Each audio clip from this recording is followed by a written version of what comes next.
In medieval England, two children appeared out of nowhere. They were found near a pit in the village of Woolpit. Their skin was green, their clothes were made of an unknown material. They spoke a language nobody in England had ever heard. They refused to eat any food offered to them for weeks. Eventually, they only accepted raw beans. And when asked where they came from, the girl eventually said, "A land where the sun never shines, where everything is green." This story comes from two separate 12th century chroniclers, William of Newburgh and Ralph of Coggeshall, writing independently. Both describe the same basic event with similar details, which is notable. Two independent medieval sources describing the same unusual event is actually meaningful. The children were found near Woolpit in Suffolk, England, sometime in the 12th century. They were taken in by a local nobleman named Sir Richard de Calne. The boy child was reportedly sickly and died not long after their arrival. The girl survived, eventually learned English, was baptized, and lived among the villagers for years. Her green skin reportedly faded over time as she began eating normal food. When she was old enough to communicate clearly in English, she described where she came from. She called it the land of St. Martin, a place where the sun never shone directly, only a dim twilight, and everything had a greenish hue. She said they had followed the sound of bells through a cave and emerged into the bright world above, and couldn't find the cave entrance again once they had come through.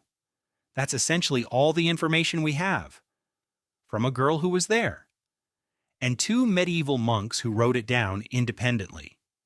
The most accepted modern explanation involves a condition called hypochromic anemia, a severe iron deficiency that can cause a greenish or yellowish tint to the skin.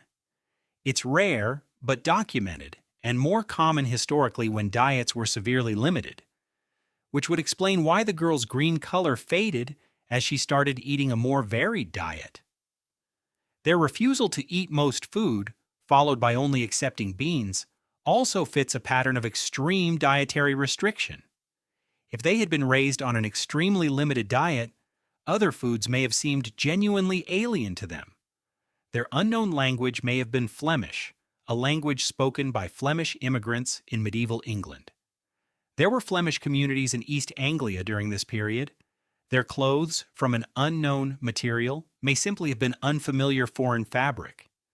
And their story of a dark underground world may be a traumatized child's description of living in dense forest or underground mining areas. Some researchers specifically point to the village of Fornham St. Martin near Bury St. Edmunds.